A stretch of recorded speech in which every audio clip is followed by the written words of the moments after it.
Welcome to AHDB Agronomy Week 2020. The live stream session will start shortly.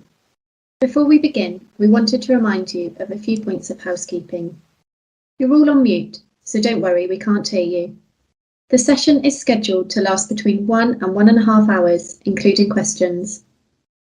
We want this session to be as interactive as possible, so please post your questions throughout the session using the live Q&A function in the Agronomy Week platform below. We're recording this session, so if you miss anything or would like to watch it again, it will be available on the AHDB YouTube channel and AHDB website. You can also come back and watch the recordings on the Agronomy Week platform for 3 months. At the end of the session, we'll provide you with unique BASIS and NROSO codes. Don't forget to complete the BASIS and NROSO forms using the relevant tabs on the platform. You have 2 weeks after the live session to register for your points. Join in the conversation online. Follow AHDB_cereals and AHDB_potatoes on Twitter and use the hashtag AgronomyWeek. If you have any issues with the conference platform, there are digital event FAQs in the menu on the left-hand side. You can use the Help tab to contact the team if you experience any technical problems during the week. We hope that you enjoy Agronomy Week 2020. Thanks for joining us. Your session will now start.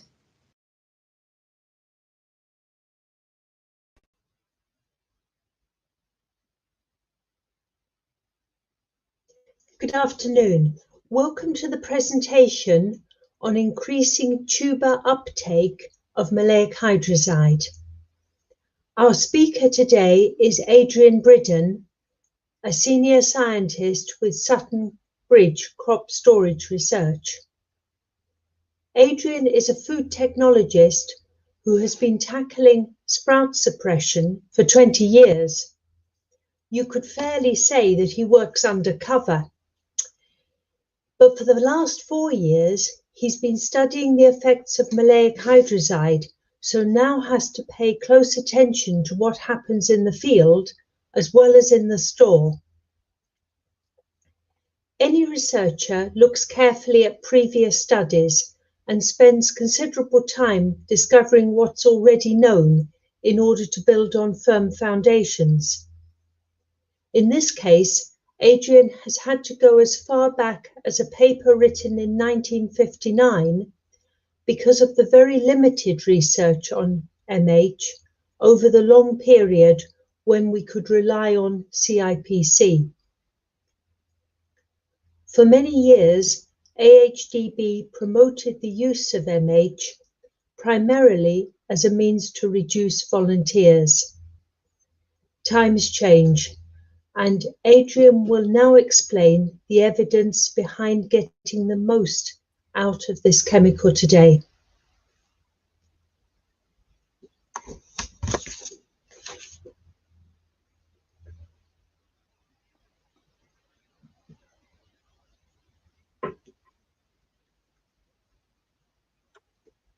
Right, I think that's me on now. Hello, Adrian Bridden here, speaking from Sutton Bridge.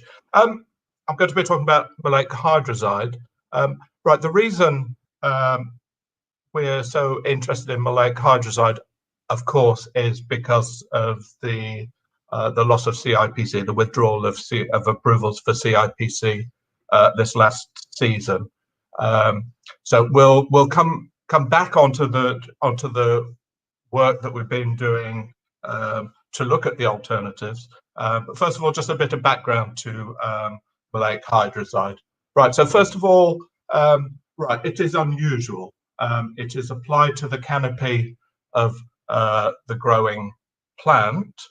And if we look at product labels, they will tend to specify 2 features.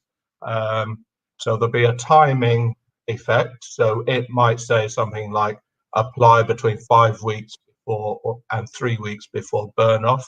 And also it might say something about the tubers, the size of the tubers that are in the process of being treated. So there'll be a minimum tuber size. Right. It will also say something about the quality of the canopy.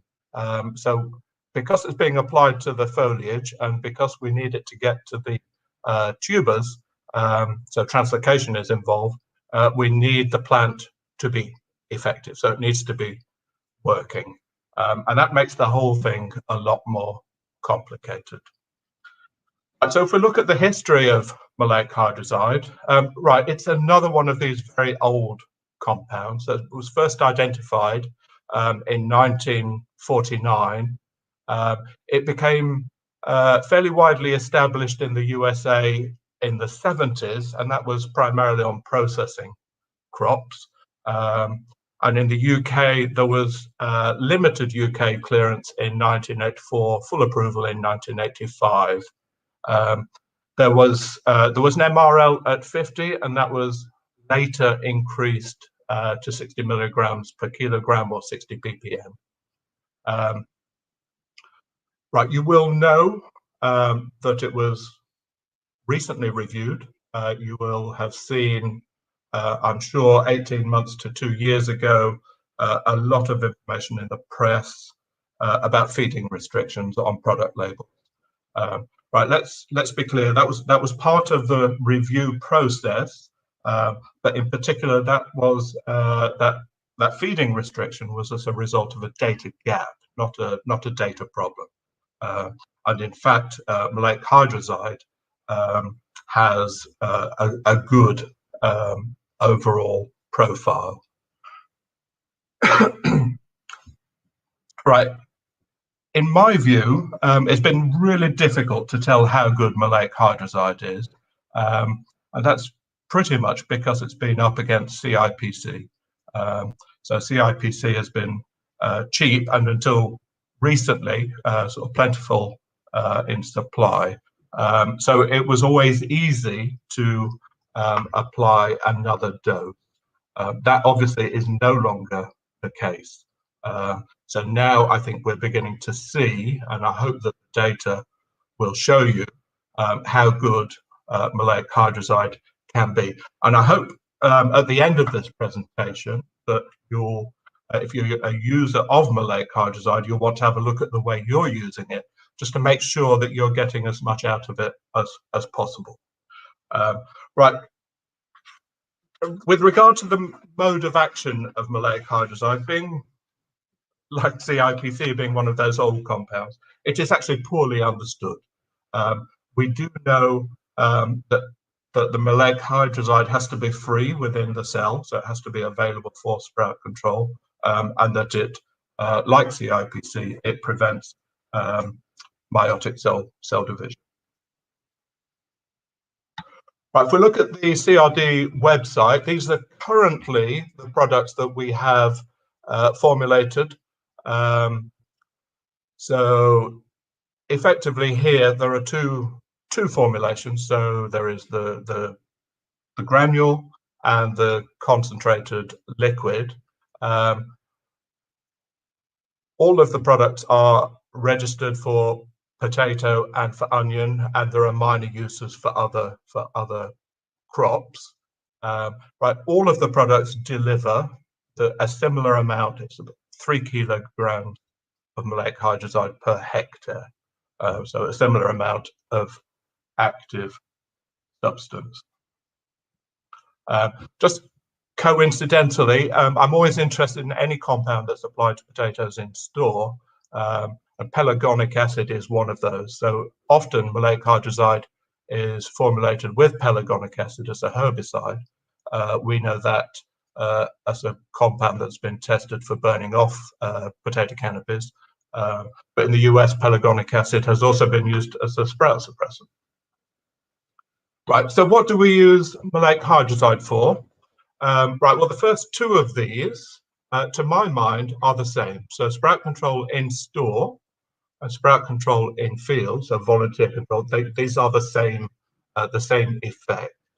Right, and they are, of course, the purpose of the product. That is the field of use of the compound. Right, not so second growth. So although we do use it, we do use maleic hydrazide to control second growth. That is off-label. It is in some of the best practice documentation, but it is off-label. Right, Also, and I've not actually seen anyone else making claims on this. It does, in our view, it does also control internal sprouting, and I'll show you some data on that in a moment. But the biggest problem I think that we have with maleic hydrazide is this potential risk. So from a yield penalty. Now, all the product labels will talk about this. And basically early applications or applications that are carried out too early have been associated with reduced overall yields. Right, I'm not actually going to talk a great deal about that today. So what I'm particularly interested in is those people that have made a decision to apply MH, so they considered this risk, and they are going to apply MH. So in that situation, what I want to do is encourage people to look at the way MH is being used and do what they can to get the most residue into the potatoes, because there we are still lacking. It's perhaps worth pointing out that risk of the yield penalty, so an early application giving rise to a yield penalty, that may be encouraging some users of maleic hydrazide to apply it later than it should be. And by later, I mean when the canopy is becoming senescent. So applications at that time with the canopy senescent are generally going to be much less effective, because we need translocation from the leaves to the tubes. Right, so our work on maleic hydrazide started here. As Anne said, we got out of Sutton Bridge and we got into the fields. And right, so we started this piece of work about 4 years ago, looking at all the available sprout suppressants in selected varieties.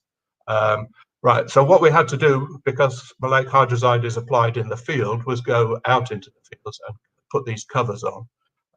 Right, on occasion, we didn't get there in time, or the contractor got there before we did, and he would then just switch a boom off and leave a portion of the field untreated.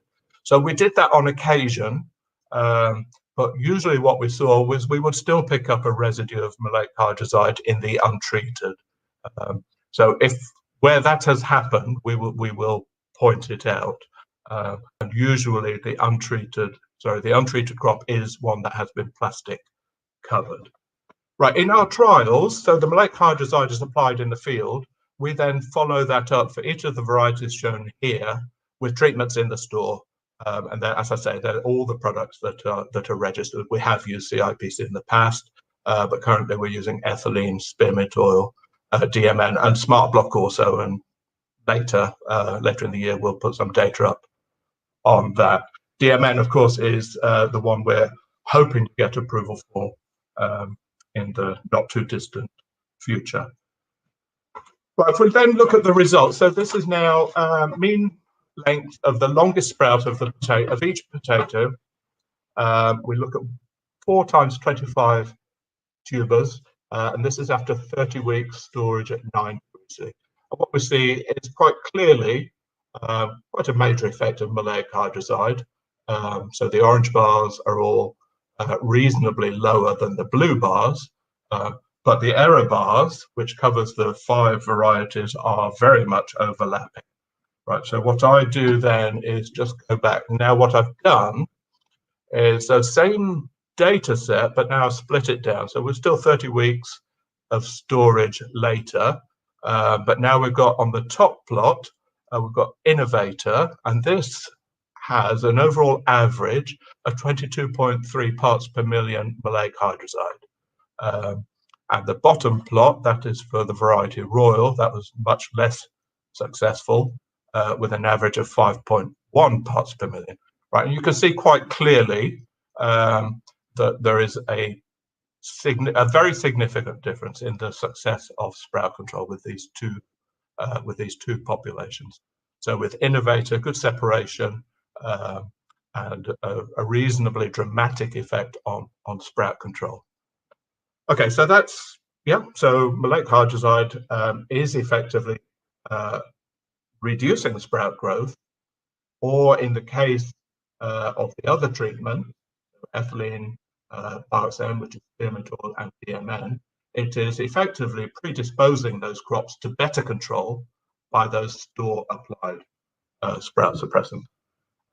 Okay, so I think that seems quite logical. If you get two active substances working together, very often you will see this improved response, and that does seem to be the case.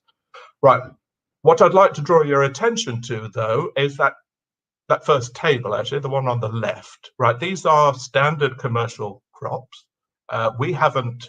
They're not part of that. We don't grow our own potatoes. So these are crops that have been offered into the trial and are subject to normal commercial recommendations and normal commercial applications of chemicals, right? And the point of all that preamble is just look at those residue levels. So we have a maximum residue level for MH of 60 parts per million, yet here the best treatment that we have is approximately 1/3 of the MRL. That's just one of them. The rest of them are, so with Royal at 5.1, that is a very small proportion of the maximum residue level.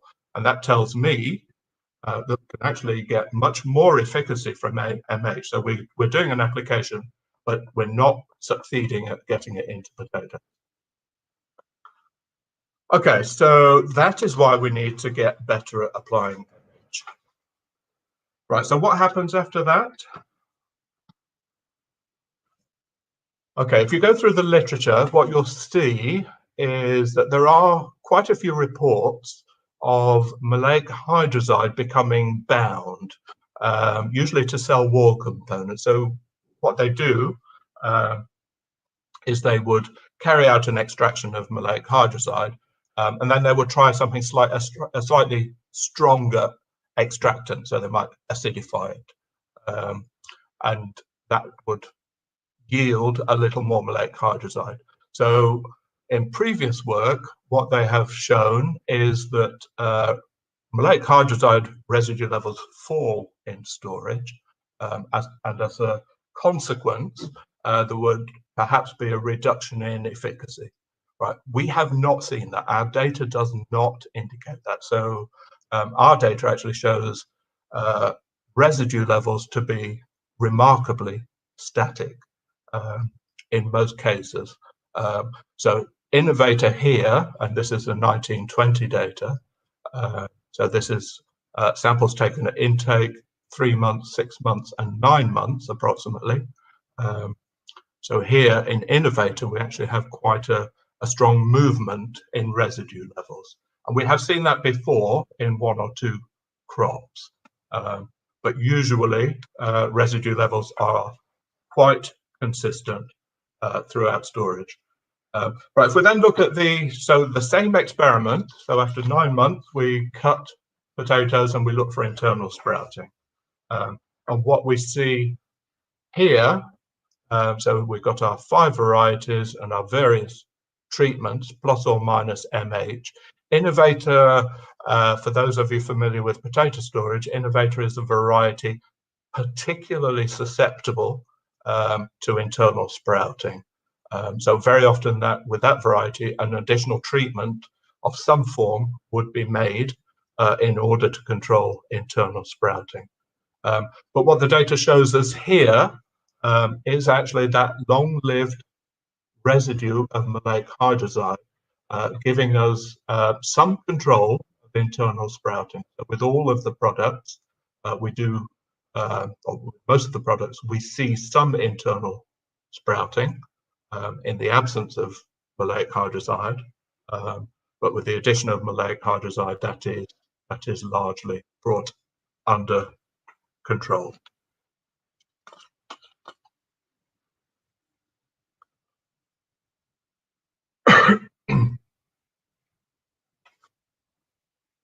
Right, that covers the processing work that we've been doing. In addition to storage for processing, we're also interested in maleic hydrazide on pre-packing crops. Here things are slightly different. So in storage for pre-packing, we can mostly, or very often, control sprouting in store, largely with temperature. And sprout control may actually be about controlling sprouting during shelf life. So in this work, what we did, this is for the variety King Edward, after storage for 9 months at 4.5 degrees C. And what we did was, after those 9 months, we measured the amount of sprouting, and then we put it back into store for 10 days at 12 degrees C to emulate shelf life. And then we measured sprouting again. And the bars here represent that change in sprout length. So effectively what we're talking about is a residual effect of a field or a store treatment, sprout control during shelf life. And again, what we see is that residue level, that long-lived residue level of MH, also providing sprout control to a good extent during shelf life. Right, what you shouldn't do is conclude from this work that spearmint oil is not good at it. If we'd have carried out a spearmint oil application just prior to 9 months, and then carried out the shelf life trial, we would expect to have had a better result for spearmint oil. As it turns out, the application was done nearer, sorry, the work was done nearer a DMN application. Okay, I'm now going to talk about some of the work that we did at the spot farms. This is spot north and spot west, and thank you to those hosts. Right, and this is looking particularly at some of the problems associated with maleic hydrazide. So this is a piece of work, I call it minimum effective dose. I'm not sure that's the right term, but basically what we were looking to do, what we were interested in, was a variability. So basically what we did was we carried out applications, we had carried out applications of maleic hydrazide at different rates, at 10, 25, 50 and 100% rate. We went then and we lifted all the tubers from a single plant, and we split those tubers up into 2 samples systematically on the basis of tuber size. So on the right hand side you can see we've got tubers 1, 3, 5, 7 and 9, so in this case the odd ones, and they were then put into store at 9 degrees C, and then a second sample consisting of tubers 2, 4, 6 and 8, they were sent for immediate maleic hydrazide residue assessment. Right, what we see, this is just for background really, it's quite interesting. Once again, the numbers that we see, again, so the biggest value that we got was the biggest mean value around 20, it's just over 19 parts per million. So again, about a third of the MRL when maleic hydrazide is applied at the full label rate, and then proportionately less as less was applied. Piper and Sagita, by the way, were both grown at spot north, and coincidentally perhaps they both ended up with similar maleic hydrazide residue concentration. Okay, if we look at the pictures of those, so this is now after 150 days at 9 degrees C, what we see is the effect of residue concentration on yield of sprouts, so effect sprout control efficacy. right? So untreated and 10%, relatively little difference there. You can see a bit of a jump then to 25% rate. So, and you can see a visible effect there on sprout control, and then increasing a little as you go from 50 to 100%. Right, and we can plot that data out, and it looks like this. Right, and what we see is a tiny amount, or a small amount, a ppm or so of maleic hydrazide. It works. You can see a response that will reduce sprouting. But as you go then from 1 down to about 6.5 to 7 parts per million, you get some very steep curves. So that's the bit we need to get beyond in order to get a good level of sprout control efficacy. And then once we get, so as we go up the concentration, it starts to flatten out a bit, and changes there have relatively little effect on sprout control. Right, okay, that makes it sound all hunky-dory, but it isn't quite, because what we get is residue variability from plant to plant. And at the moment, we don't know why this is. But basically, for our 3 varieties on the bar chart on the right, these are the values. So what we did was 10 plants at all those application rates. And what we get is the minimum value is something like 50 to 60% of the mean, and the maximum value of maleic hydrazide residue is around about 150% of the mean. Right. What this tells me now is that those lower rates, so that minimum value, sorry, I'm pointing at so what you see is these minimum values, so the blue bars of Piper and Sagita, they're actually just in that bit where you're getting the steep part of the curve, so where the sprout control isn't quite completely effective. So plant-to-plant variability is a problem. So while I have said previously that 12 parts per million is a good residue level, what we need to take into account is that with a mean of 12, we probably have some plants with an average of something like 6 or 7 parts per million residue. Right, and then on top of that, and I don't have any figures for you, there are some in the literature. On top of that, we also have tuber-to-tuber variability. And that is because of this source-sink relationship. So maleic hydrazide is applied to the leaf. It then leaves the leaf, the phloem, and is moved around the plant in the phloem. And it tends to move to positions where there is a lot of growth taking place, i.e. to positions that are making large tubers. And relatively little moves into tubers that aren't growing actively.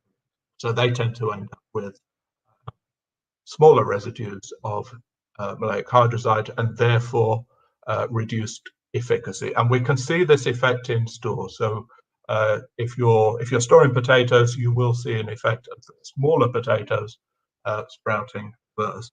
That does make things a little bit tricky. Okay, that pretty much covers our work. I'm just going to look at a couple of things from the literature. Anne mentioned about how a lot of the work on MH is very old work. So some of that is quite difficult to get hold of, but I've succeeded in getting some. Right. So first of all, maleic hydrazide, so it's applied as the solution to the canopy of the growing plant. MH in solution is stable. So it has very low vapor pressure. It does not evaporate off, and it is not subject to UV radiation.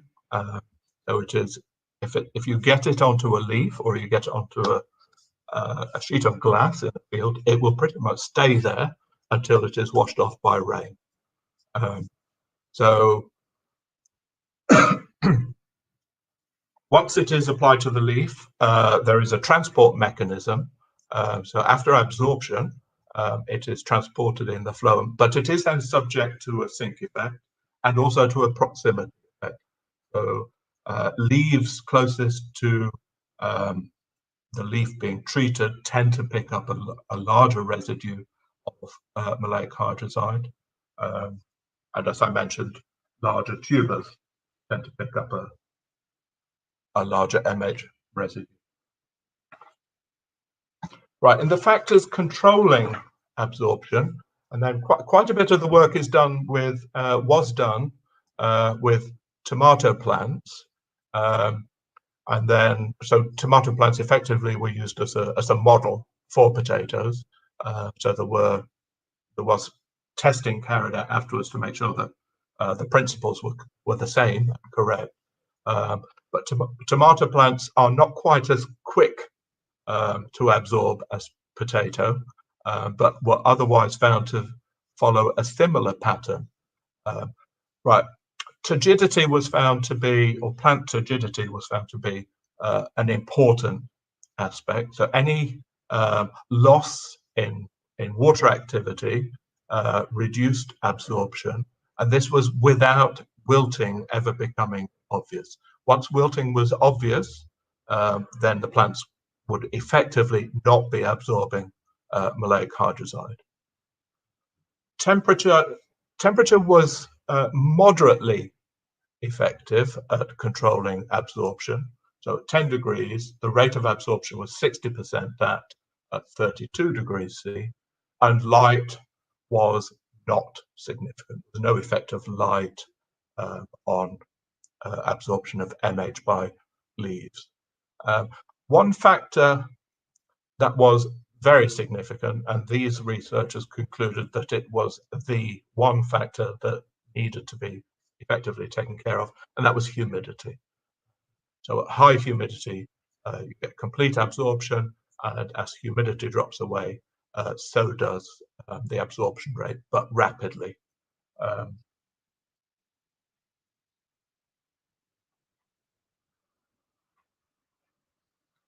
Okay, there's a couple of factors, figures there on transport rates. So tomatoes, after 24 hours, 35% of the absorbed maleic hydrazide had left the leaf, and 70% after 4 days.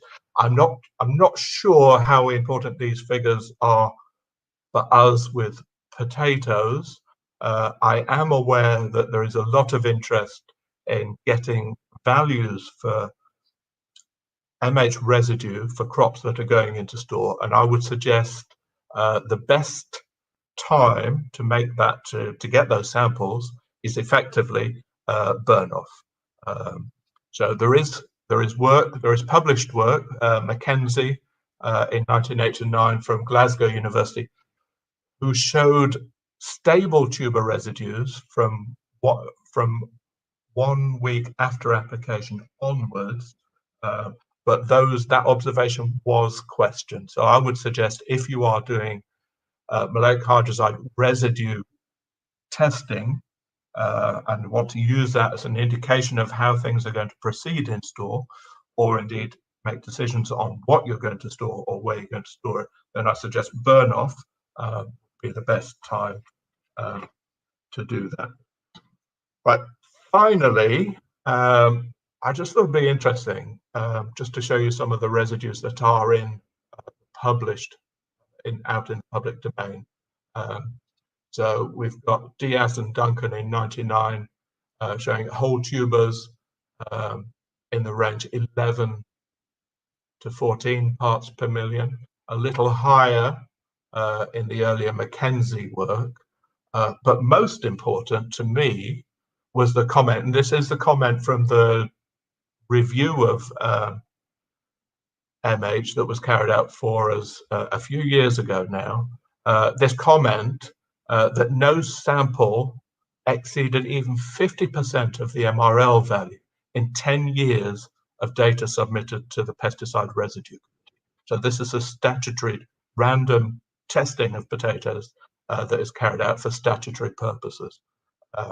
That tells me that we need to get better at using MH, especially now that we don't have CIPC, because it will actually save growers a lot of money.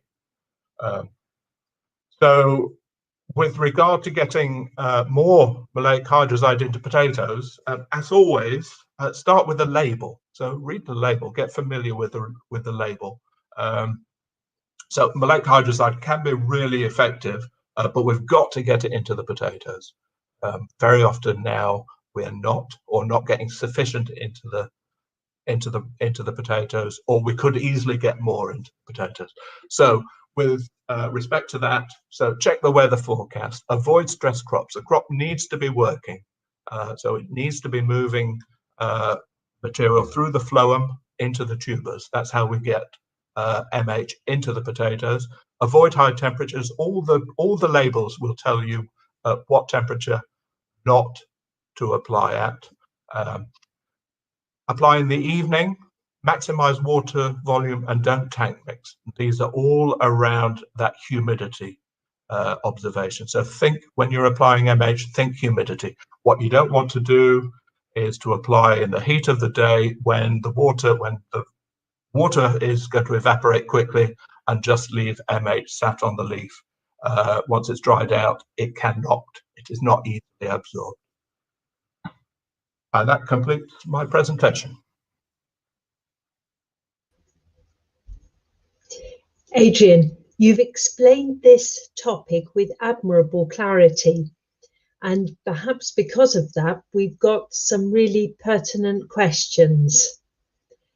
So, starting from the top, is the residue level of MH related to determinacy, do you think? It would appear from the 5 varieties presented, the more determinate, and perhaps those more likely to be bulking at the time of application, have taken up more maleic hydrazide. Yeah, it will be really interesting. So the other, of course, so the size of the canopy, this could relate. I don't think we have enough data on that, but that will certainly be an area that we need to look at in the future. So the answer is that it could be. Yes, we don't really know yet. We certainly have noticed, and perhaps someone has an idea why. So Variety Innovator does seem to give us good results, but we seem to get high residue values in Innovator more often with some of the other varieties. And I imagine, Adrian, that you're interested in the experience agronomists have had this year when more MH has been applied than previously. If any are taking part today and could share their experiences, it's all anonymous, then you might be able to comment on those. The next question is a practical one about application. What is the minimum interval between a fungicide application that follows an MH application?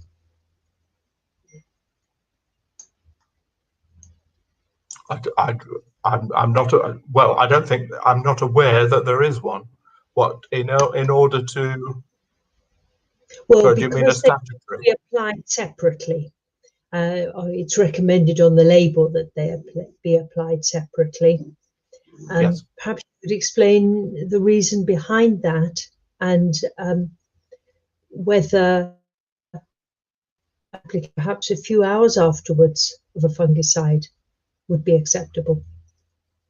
I would, yes. Well, I find that one quite difficult to answer. That doesn't seem appropriate to me, because the MH residue absorption period will certainly be could be more than a few hours. So if we were applying something on top of the MH that somehow made the MH less available, to me that would obviously be a problem. but we don't have any evidence of how long the gap would need to be.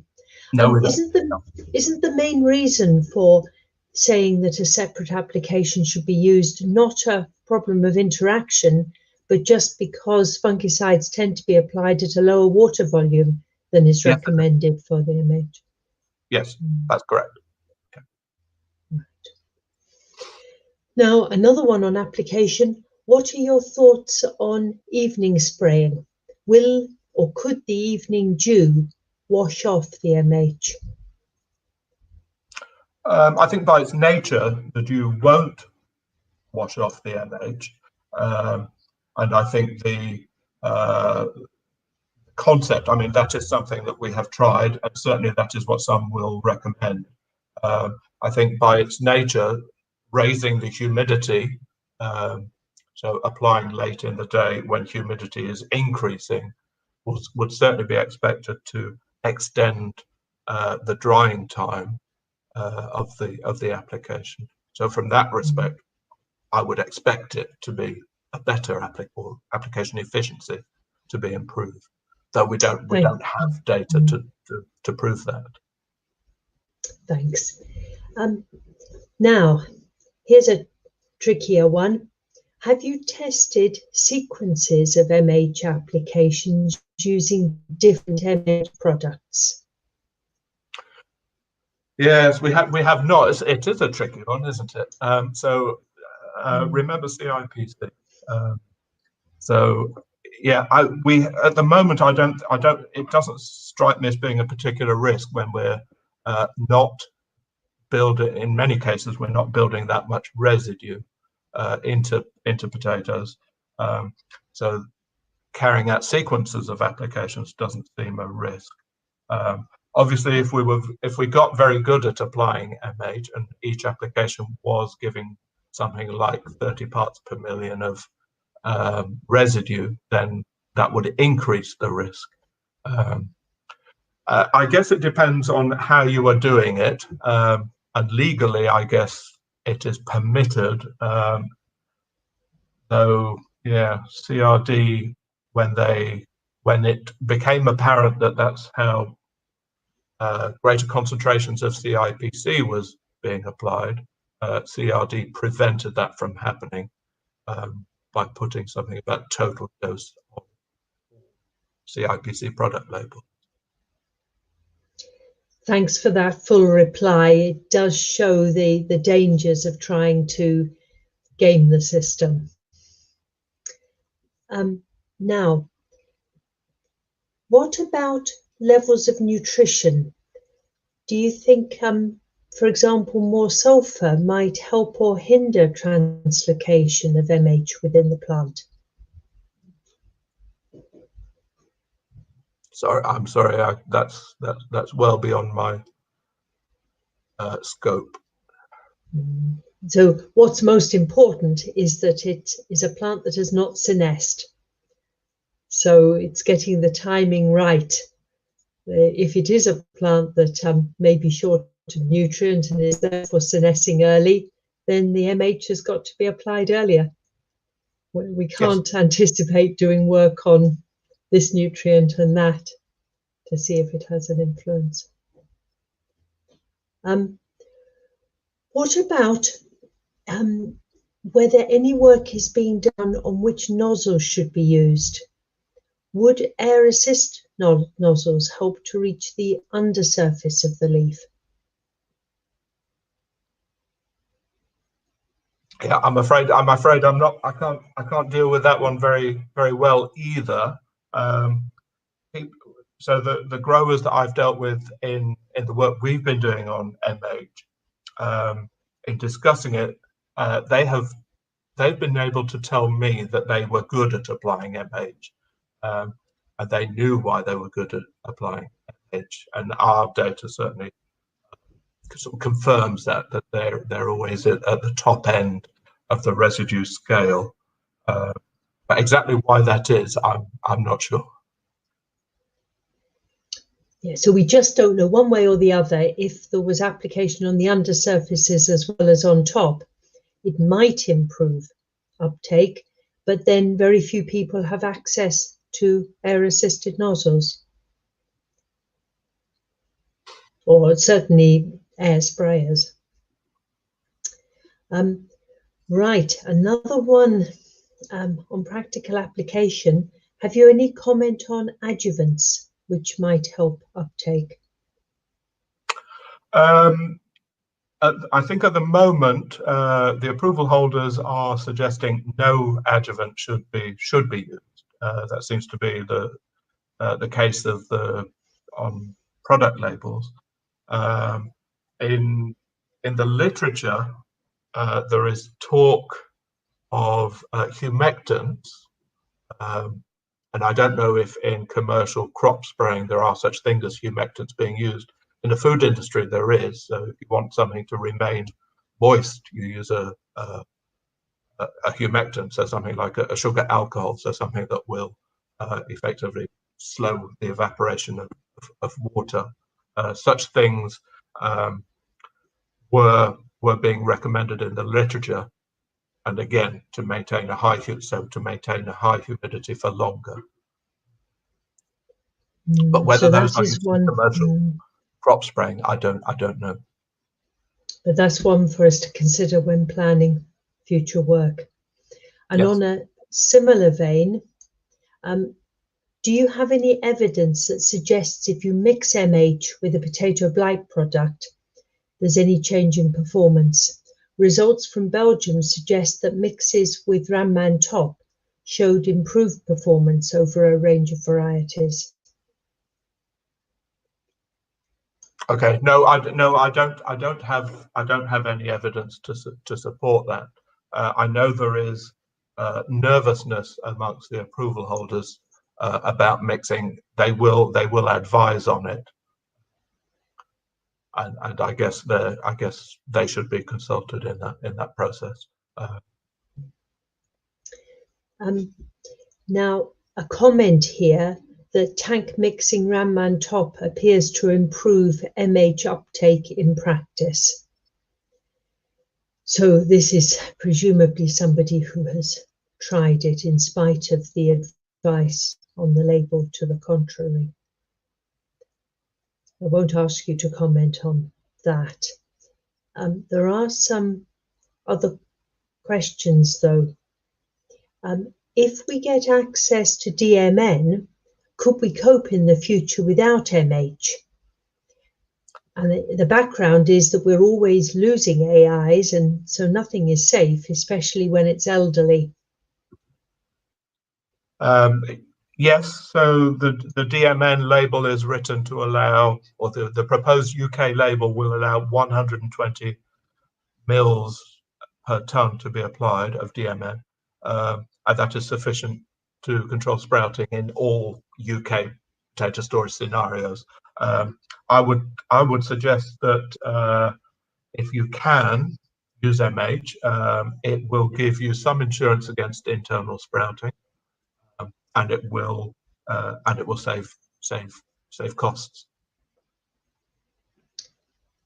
Good. So then MH could be dropped with all its problems. Yes, and there will be markets that are opposed to the residues that Maleic hydrazide leaves, so they will not want to use MH, and in that situation, DMN will do. Spearmint oil will also do.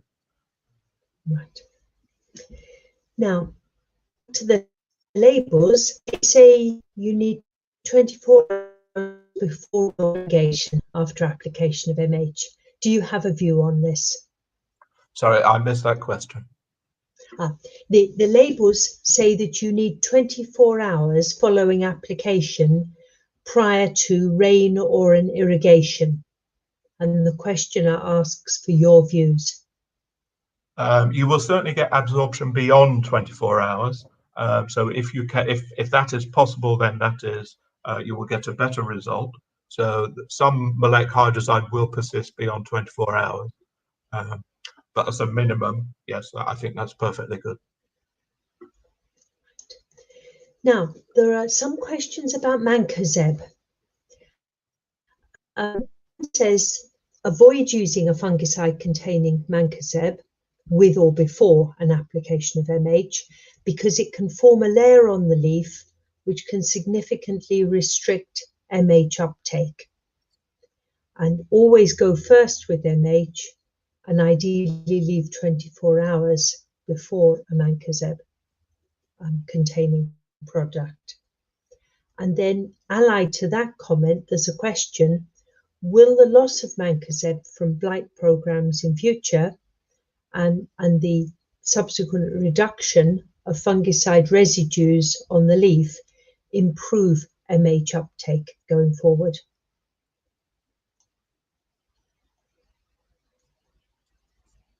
So I can't even tell if that was that a statement or a question. The first one was a statement by somebody who one hopes has experience of this, that mancozeb can form a layer significantly restricting, and someone else who perhaps has similar views, asking that with the loss of mancozeb, will that mean that we get better uptake of maleic hydrazide?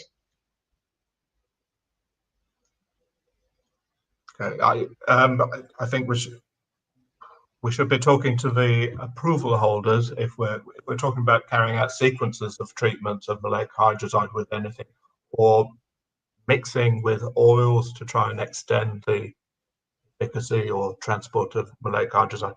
I think this should always be done in consultation with the approval holders.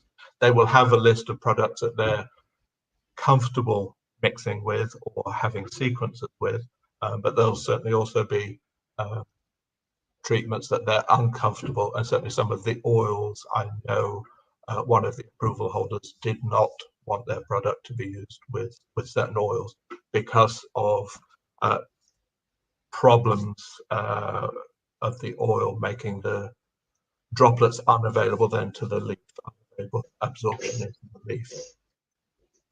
Right, so all the approval holders have got technical helplines, and those should be buzzing. But yes, and they are used to dealing with those inquiries.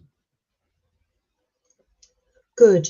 Now we have a question that is correctly aimed at you, Adrian. What are the plans moving forward on research into MH and achieving maximum residue levels? Okay, well, the first piece of work is going to be happening. That's going to get planted fairly early next year, and that is to look specifically. It will be in a greenhouse, and it will be to look specifically at the effect of humidity. I call it something slightly different. I call it drying time. So the hypothesis, if you like, is that the solution of maleic hydrazide on the leaf surface makes the maleic hydrazide available for transport into the leaf. And as it dries, the maleic hydrazide becomes unavailable. So the first experiment, if you like, in this season will be to look at the effect of humidity on the drying time and to see how that relates to residue uptake. And we've been looking. So last season we had a look at some leaf wetness meters, which are sometimes used for disease modelling work, just so that we can get a measure of drying conditions around applications. Right. Now we have another question here, rather related to the label, I fear. Split rate applications of MH have shown better activity. Can you comment on that? Applying in 2 rather than 1 application. Okay. Looking at it from a purely theoretical angle, because we're only allowed to do 1 application, I guess if it increases the chance of using a larger volume of water, then yes, I guess it could kind of make sense that we will have a longer period of high humidity over which absorption will take place. So if that is the case, yes, I can understand that working. My fear is that if we're doing split application, my fear is that conditions for the second application would need to be better than the first if the crop has become in any way more senescent over the intervening period. So we're carrying out these applications at a time when crops could be becoming senescent, and that obviously presents a risk then to building up residue levels in tubers. Thank you. Now, a question I think you know a lot about. How many tubers would you suggest we send for MH residue analysis to get a reliable result? Right, you must right. This is really easy. So the decision has been made for us. So if we're looking for something like MRL testing, we have to always use 12 tubers. What I suggest is that you take 1 tuber from each of 12 plants. And take a W pattern in the field if you want to be, if you've got a lot of spare time. Yes, because like everything else, it could vary across the field. Yeah. There is, I'm afraid, there are still questions on this business of adjuvants and what you can apply with. It is exercising people. Is that something that we can talk to the approval holders on? Well, perhaps we should, because someone is commenting that they think the question about application of blight products before and or after MH could be quite significant. It would be interesting to look at this. And another comment that adjuvants do not appear to help, but may hinder and are most unlikely to be legal at full rate. And another comment, if people have improved uptake with Ramman Top, what was the residue improvement? So that's a challenge being thrown out to our listeners this afternoon. Now, one that's for AHDB, the data shown suggests MH has great potential to limit sprouting if uptake is good enough. Will AHDB be working on helping growers get more out of MH in future?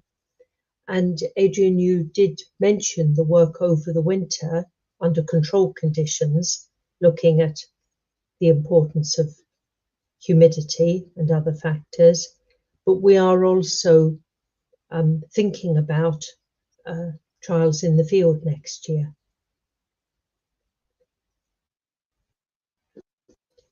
Adrian doesn't want to commit himself too much because the programme of work for next year is not fully planned.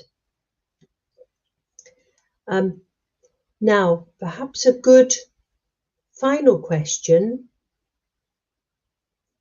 Oh no, there is a comment on split doses.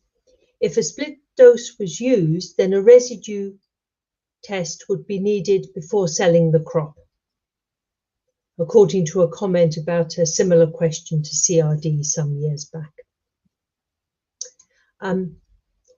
But there's one for you, Adrian. What would be your top 3 to 5 practical takeaway points to increase uptake of MH, in summary? Look at the weather forecast. Think about humidity. So use the largest water volume you possibly can. If you can only do that on some crop, then concentrate on the crop that you need to store for the longest. And in store, get things dry and keep them at the lowest possible temperature. Temperature is the biggest factor on sprout growth. So get the temperature down and keep it down as much as you possibly can. Thank you very much again. Now, perhaps questions will occur to you, or perhaps some have even been entered, which we haven't had time to tackle. Any questions not answered now, or indeed in other presentations, will be answered afterwards. So if you click back in another day or two on each session, you'll see if there are any questions there that weren't included on the day and have received an answer from the presenter afterwards. If changing the way MH was used this year, and if any agronomists or growers listening have ideas from their experience in this and previous years about factors that affect MH uptake, please contact either Adrian Bridden or myself, Anne Stone, because these could inform the trials to take place next year. I've worked with Adrian on trials in the field on MH at Spot Farms, especially this summer, and his approach is like that of a dog with a bone. If something doesn't make sense, he worries away at it. He doesn't let go, left on that bone at the end. Adrian, thank you for sticking at this important topic, on obtaining all we possibly can from the trials that we do, and for your persistence, because we don't yet have all the information we need. Now, in conclusion, the codes for basis and NROSO points will show on your screen shortly for a very few seconds, so please note them down. Thanks again and goodbye.